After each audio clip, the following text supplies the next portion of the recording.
তো আনম্যারিড ছেলেদেরকে বলছি, বিয়ের আগে যত পারো বন্ধু বান্ধবের সঙ্গে পার্টি ফাটি করে নাও, কারণ বিয়ের পর তোমাদের কপালে আর ওটা জুটবে না। কেন বলছি, ভিডিওটা দেখো, বুঝতে পারবে। কি গো, মন খারাপ কেন? হ্যাঁ। যাবা না কোথায়? ঘুরতে? ও, ঘুরতে নিয়ে যাবে? কেন?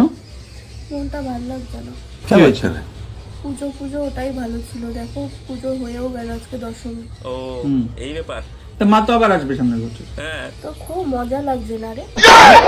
তোর দশমী, তোর তো আজকে রাতে পার্টি আছে, তোর মজা হচ্ছে, তোর এটা তোর ভাবতে পারছিস না আজকে মা চলে যাচ্ছে, আবার একটা বছর পরে আসবে, সেটা না, তোর কতক্ষণে 8টা বাজবে, বন্ধুরা আসবে, সিগন্যাল দেবে, এরম এরম করে আওয়াজ করে হাততালি দেয়, তুই বেরিয়ে যাস, তুই বেরিয়ে গিয়ে ওখানে পার্টিতে বসবি। পুরো পুজো তোমাকে নিয়ে ঘুরেছি, দশমীতে তো আজকে আমার। তো বন্ধু নিয়ে আসুক, কোনো বন্ধু কাঠি গরম করবো আজকে, আসুক। আমি একজন এখানে চুপ করে জানলা খুলে বসে আছি, তোকে শুধু এরকম করে সিগন্যাল দেয় না এখন? আমি কালকেও দেখেছি তোকে এখানে আসলো, সাগর বলে ডাকলো না, ওখান থেকে দাঁড়িয়ে হাততালিটা এরকম করে দিল, তুই বেরিয়ে গেলি।